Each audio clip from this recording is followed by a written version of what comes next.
the speakers on the current panel. Please write them during the presentations to save time for the actual Q&A sessions.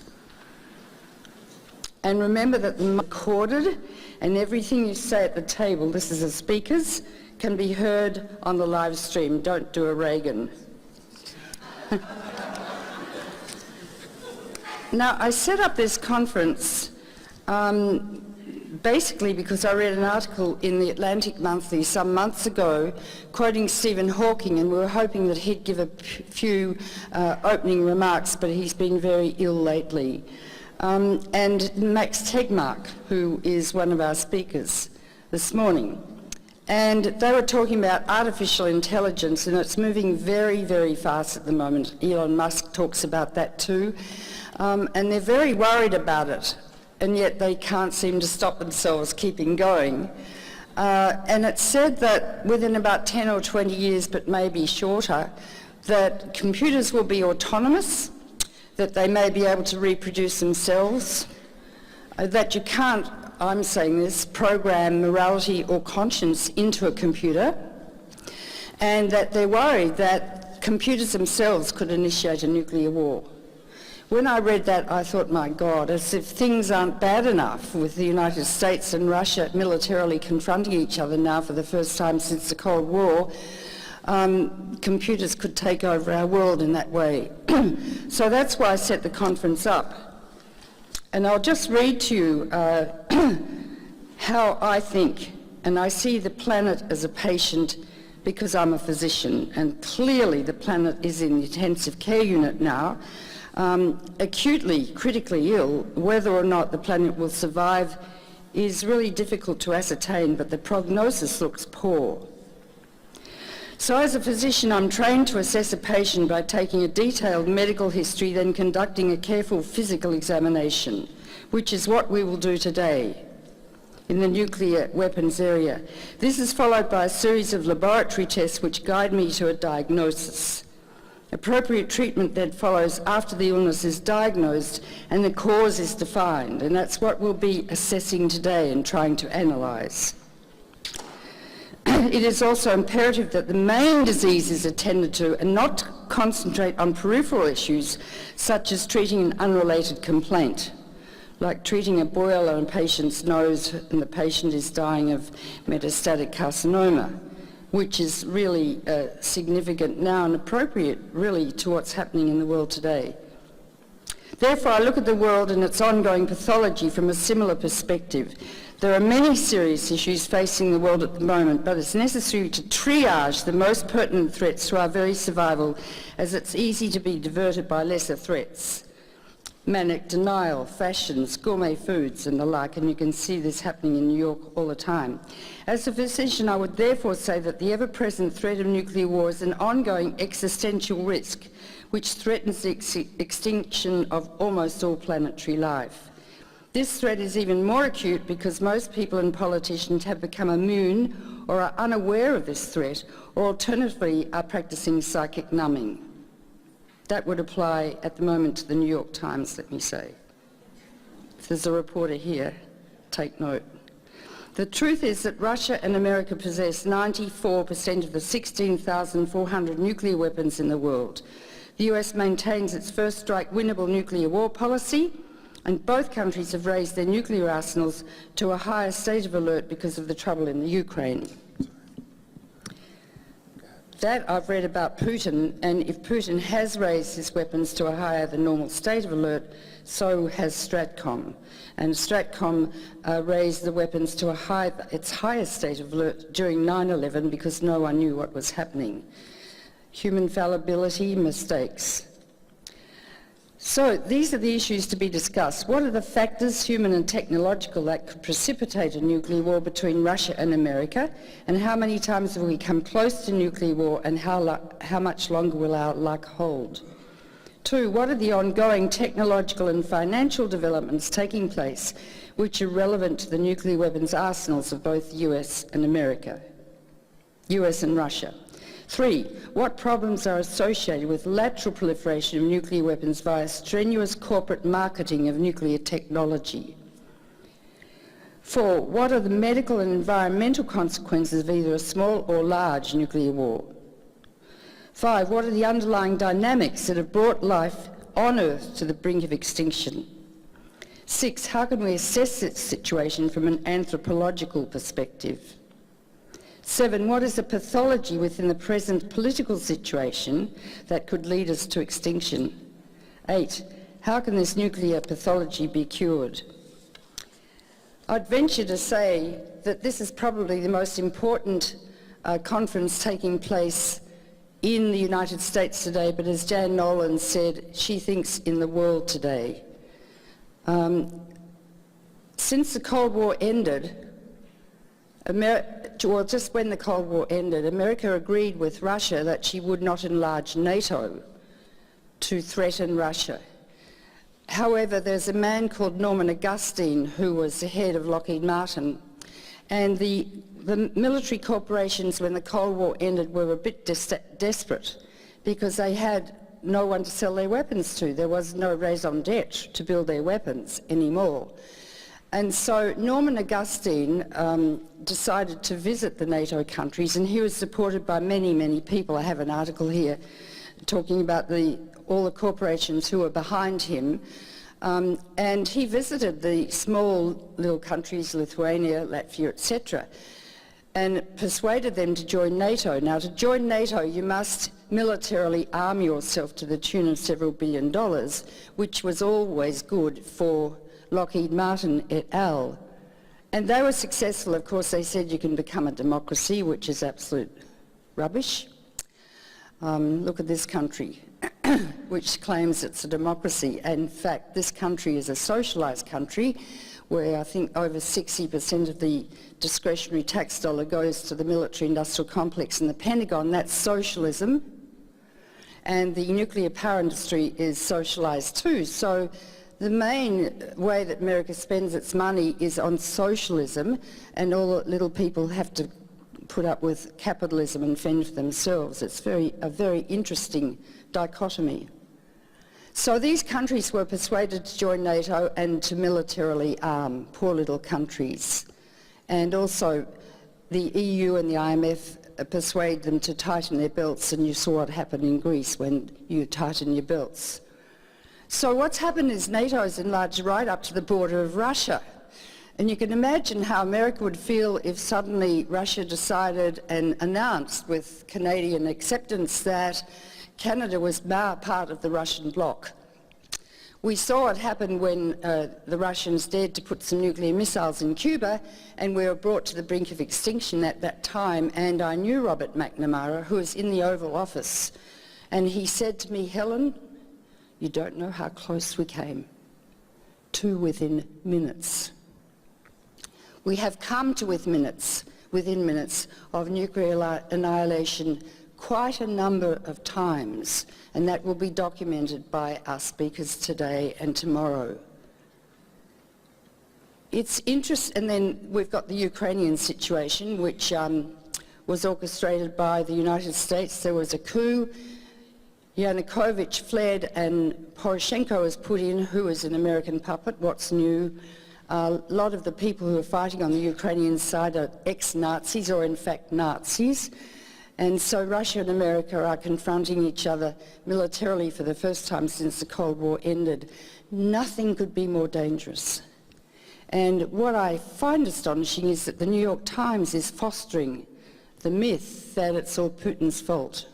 The Crimea has been part of Russia since Catherine the Great. It's their only warm water port.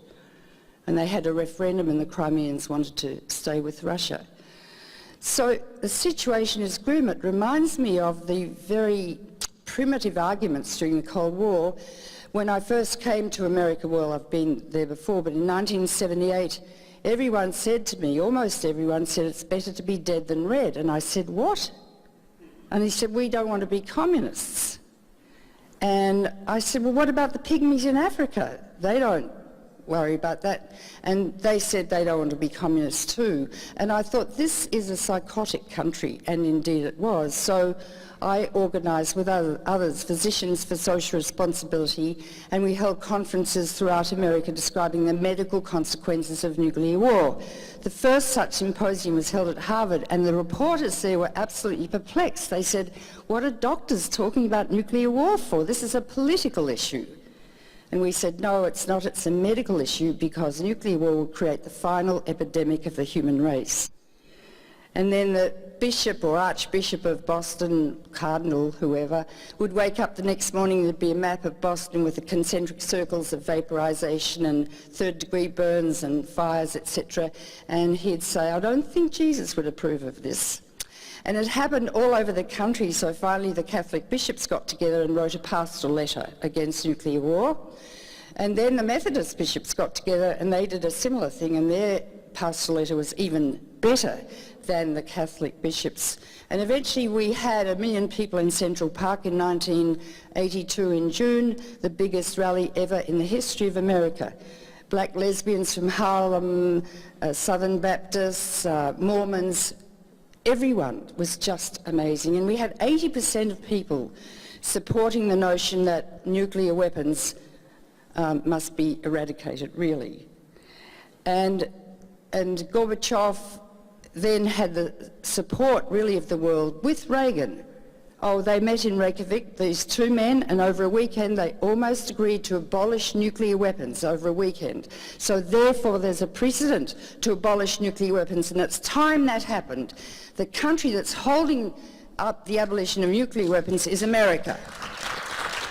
Without America moving, Russia won't move. If America moves, unilaterally, Russia will too. We know that because they can't afford these weapons, and they're very aware of what happens in war because they lost 30 million people on the Russian front in the Second World War, and that's deeply embedded in their souls.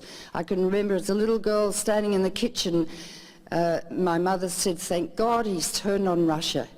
He'll never beat Russia. But they suffered terribly, and they'll never forget it. So we're in a very, very invidious position now. I've read that Putin's got his weapons on a high state of alert, as I already have said. So, and I'm really worried about the US Senate, now run by hawks. John McCain's never seen a war he didn't want to get into. Why do men kill? And I think I'll go back and end with Einstein, who said the splitting of the atom changed everything. This is not quite an accurate quote. Save man's or people's mode of thinking, thus we drift towards unparalleled catastrophe. Nothing could be clearer now. And I'll just end by saying the Ukraine contains Chernobyl. There are many thousands of people dying of cancer now and other diseases related to Chernobyl. The Ukraine has 15 large reactors like Chernobyl. You can't have any sort of war in a country with reactors because it'll turn into a nuclear war. It's easy to melt down a reactor with a missile, very easy. So we're in a very, very tenuous position in the nuclear age. So I welcome you all here today. We've got an outstanding faculty of speakers who will address many issues that I've referred to and many others, and it's really quite exciting. And this has been live streamed, as I said, all over the world. First, I want to introduce Professor Ted Postel, Professor Emeritus of Science, Technology and National Security Policy at MIT, and he's a prominent critic of US government statements about missile defense. Please welcome Ted Postel.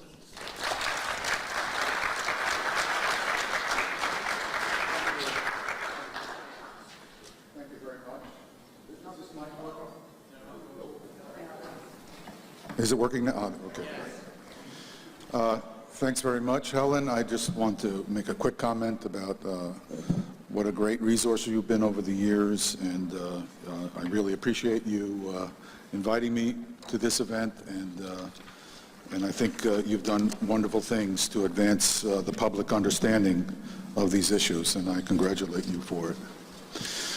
The question that I am raising today is whether or not the danger of an accidental nuclear war between the United States and Russia is higher today than it was at most times during the Cold War?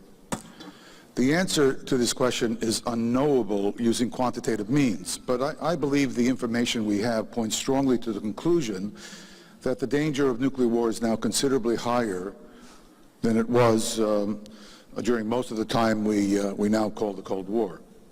The reasons for this are both immediate and historic. If we are to be able to reduce the chances of an event that could well result in the complete destruction of the world we know, we need to confront and understand why we are now in the current predicament so we can begin to find ways to back away from this brink. Although I will focus here on the technical aspects of this dangerous situation, the circumstances that have led to it have both political and technical dimensions. On the political side, the relationship between Russia and the United States is spiraling downward, creating tensions that are higher than at most times during the Cold War.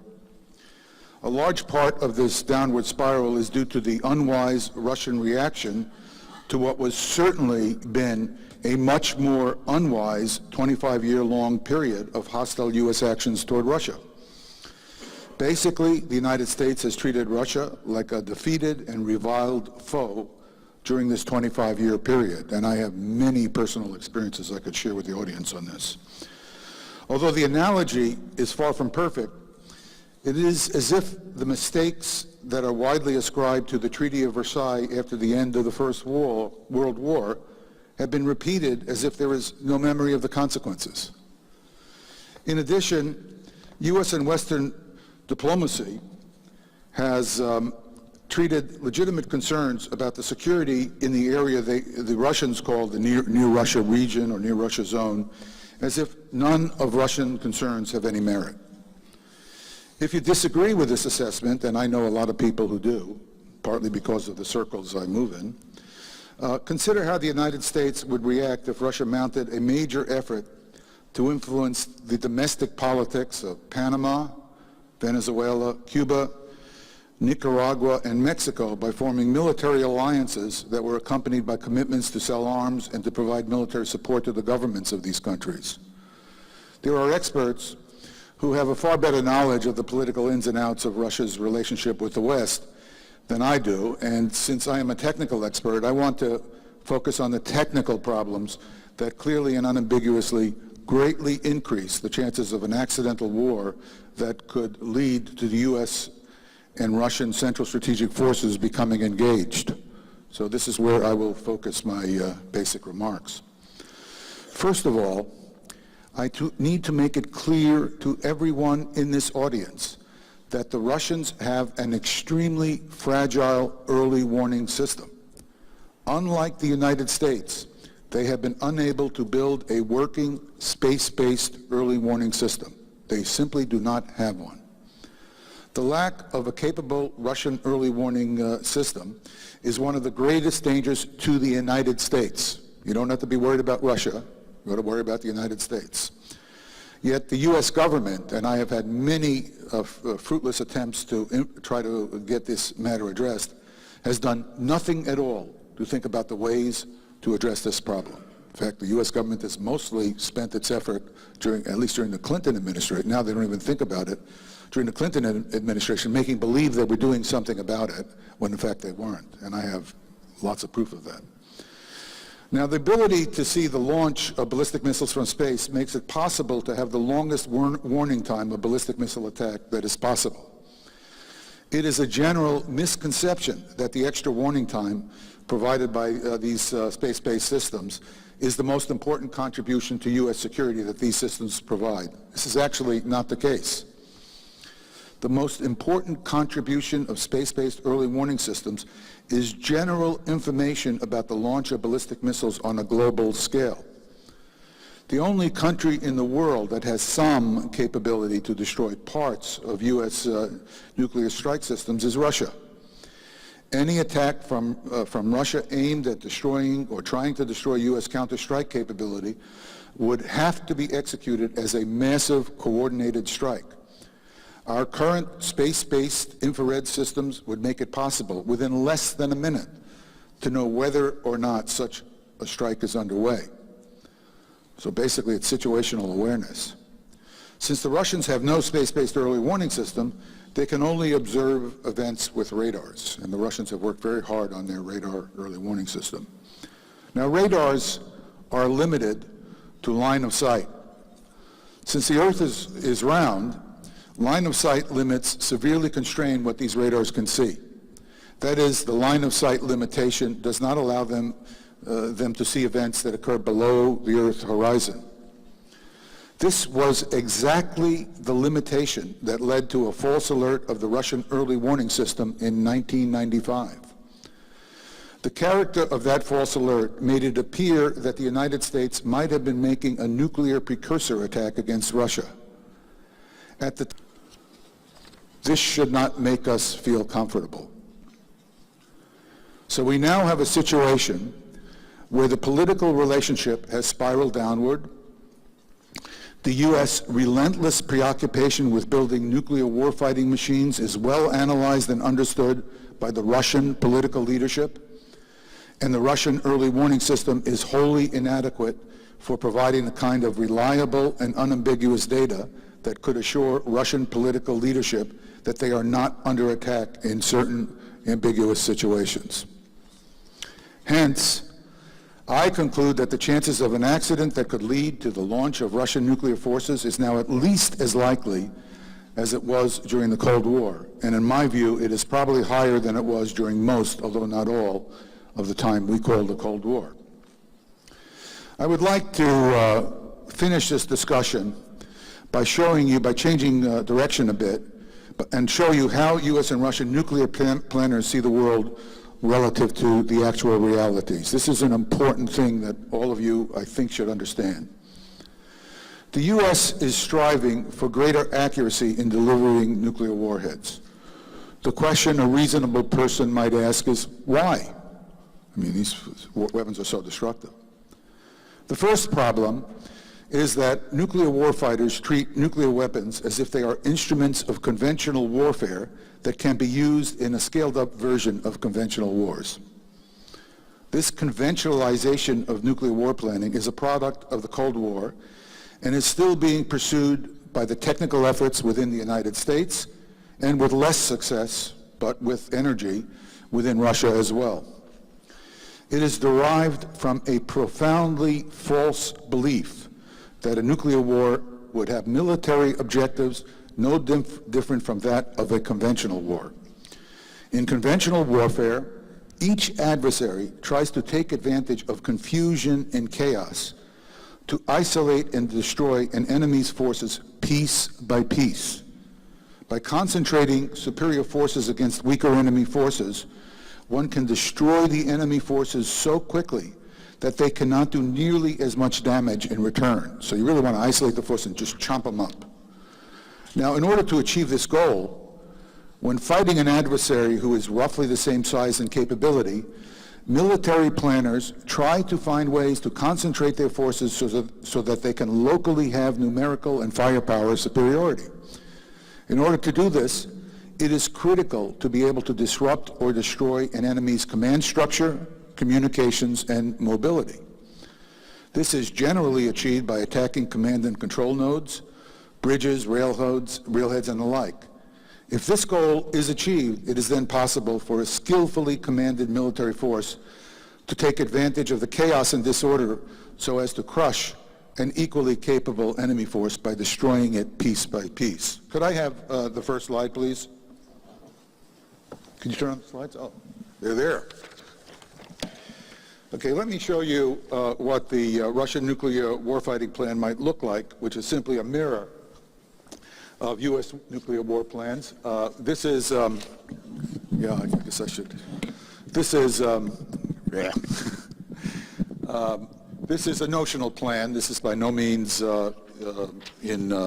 real, although it could be certainly real and worse. What the planner would do is the planner has these targets they want to destroy. Bear in mind, they're thinking of these weapons like they are conventional instruments of conventional war. The particular targets can be very hard to blast if you're talking about destroying them physically in terms of just breaking them up into pieces. You may not need to do that, but that's what the planners think in terms of. So for example, if you have some port facilities here, you might put a nuclear weapon on this port facility because dock facilities require tremendous amounts of overpressure, blast pressure, to destroy them. You might have a command center under the World Trade Center. You see that little circle there shows the lethal range from the point of view of the war planner, because this shelter is underneath the trade center, and you need to bring tremendous amounts of blast to collapse the internal structure. I'm not saying this is realistic, I'm just telling you. And then you have all these bridges. The bridges, of course, are points where mobility would allow your enemy to move forces in some kind of fictitious conventional war. You might have a railhead, for example, at the Grand Central Station. You might have a political leadership target at Gracie Manor, and so on. So you could have, a whole bunch of targets that you could find you need to service, in the words of the way the nuclear planners think, relative to the situation we actually face. All right, now, within the mythology of nuclear warfighting, the elimination of these targets would reduce the enemy's ability to move equipment, communicate, coordinate, so you can basically eliminate their ability to fight back. So the net result is that many additional warheads are needed to be targeted for redundancy, since some of the number of warheads can be expected to fail during flight. And all in all, it is easy to see how a large number of warheads could be needed. Basically, you need to destroy these warheads, these targets. They're very hard. And also, you need to assure that they're destroyed, which means you have to have redundancy. To give you a concrete example that's anchored in history, Hiroshima was destroyed by a single nuclear weapon that had a yield of roughly 12.5 kilotons. In 1960, George Kistiakowsky, who was then a science advisor to President Eisenhower, went out to Strategic Air Command and looked at what they were doing. And one of the things he did was he asked for information about how the U.S. was targeting a Russian city that was about the size of Hiroshima, just to get an example. And at that time, the nuclear war plans called for a single 4.5 megaton bomb, followed by 3 1.1 megaton bombs for the attack on this Hiroshima-sized city.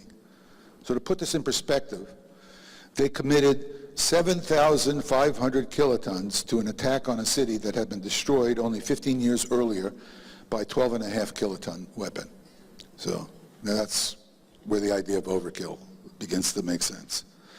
Now, part of the rationale for all the extra ordnance was to gain assuredness that the target would be hit by at least several of these nuclear weapons. Another part of the rationale was to assure that each of the individual targets of interest within the city were adequately damaged. Having a high damage level is an extremely important part of nuclear war planning psychology. So this leads to these very large numbers. In order to get a sense of the reality of the situation, I have, let's see if I've got this right. Okay. I have just put together a diagram. You'll see this probably, I think Stephen will show the same one. I chose an 800 kiloton warhead because Stephen Starr wisely chose a warhead that is standard in the Russian arsenal. And basically the scale is, this is basically about a mile. Notice here these lines show you the accuracy, the upper line shows you the accuracy that's currently achievable with U.S. submarine-launched ballistic missiles. It's about 600 feet, a circle of diameter about 600 feet. They're working very hard to get down to a circle of about 400 feet with the nuclear modernization program. So to give you a sense of the actual physical effects, this shows you the fireball from a nuclear explosion of 800 kilotons over this area. Now down here I've just shown a white sort of semi-transparent cloud to emphasize that the light and heat coming out of this fireball is tremendously large. It's about 2.5, 3 times the light and heat coming out of the equivalent surface of the sun. And of course the sun heats the earth from 90 million miles pretty effectively, and of course this thing is very close. So what happens is the light and heat is so intense that stone surfaces literally will shatter from the heating rate. I mean, they'll just thermally disintegrate, and not necessarily burn, but thermally disintegrate. And, you know, metal will melt or evaporate, roads will melt or evaporate. It'll be extremely intense. And of course, you wouldn't be able to see through this haze. It's just there for... Now, I keep always pointing the wrong way, my story of my life. Here is just a depiction of what happens 30 or 40 seconds later. And the fireball hasn't begun to rise it'll buoyantly rise to a tremendous height. And what happens is the fireball acts like a fast-moving piston. It's just superheated air from the deposition of energy from the exploding nuclear weapon. It acts like a fast-moving piston on the surrounding air, causing a shock wave that reaches the ground and then is reflected from the ground. So you have a reflected and primary shock. You have a pressure wave of enormous intensity and physical length, physical width. And you have very high winds, and you see all this debris being lifted up along with it. And eventually, a very counterintuitive thing happens. Eventually, the fireball will rise buoyantly to an altitude of maybe 5 miles, and you can have 200 or 300 mile an hour winds internal just from the sucking action of this rising fireball. That's one nuclear weapon. Okay, 2 minutes, just in time. And I don't mess with the... All right, so let me bring you back to the first slide. What that shows is the objectives of the Nuclear Force Modernization Program. Let's go back to it.